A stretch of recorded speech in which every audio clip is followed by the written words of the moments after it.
Inglewood, Calif.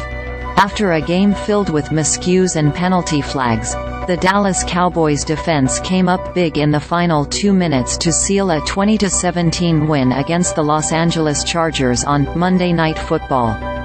With quarterback Justin Herbert playing through a fractured middle finger on his non-throwing hand, the Chargers dropped to 2-3 on the season as the Cowboys moved to 4-2.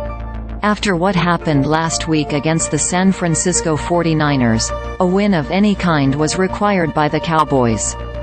Monday's win certainly wasn't pretty, but the Cowboys enter their bye week with a 4-2 record and still within striking distance of the Philadelphia Eagles and 49ers, who suffered surprising losses Sunday. Everything was in question after last week: Mike McCarthy's play calling, Dak Prescott's ability, the defense's toughness. Nothing was perfect.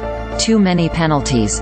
Too many big plays allowed, not enough big plays made, special teams turnover, but when it mattered, they made the necessary plays. Starting with 3 key third-down conversions on a game-winning drive that ended with a Brandon Aubrey field goal, a sack, the first of the game for the Cowboys, by Micah Parsons, and a sealing interception by Stephon Gilmore. The Cowboys are now 10-1 after a loss over the last 2 seasons. Maybe they're not dead after all.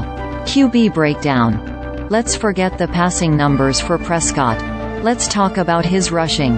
He had the longest touchdown run of his career, 18 yards, in the first quarter, and the longest by a Cowboys QB since 2010.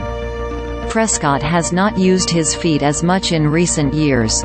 He had 18 rushing touchdowns in his first 3 years and now 9 in the last 5. He had 45 yards rushing in the first 5 games and 33 in the first half versus the Chargers.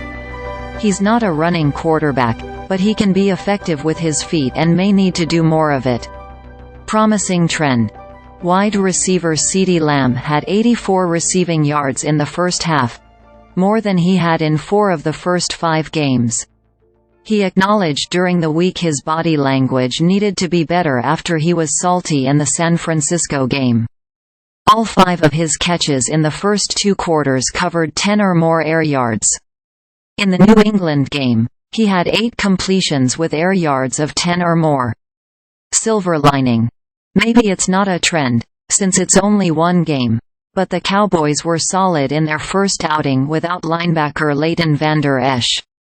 Markquese Bell moved from safety to linebacker late in training camp after DeMarvion Overshown was lost for the year with a torn ACL. He was able to come up with a tackle for loss and a pass breakup in the first half on 17 snaps when the Cowboys had 2 linebackers in their personnel group. When the Cowboys lost Vander Esch late last season, the run defense suffered. On Monday, the Chargers had just 50 yards on 22 carries in Austin Ekeler's return from injury. Next game. Versus Rams, October 29, 1 p.m.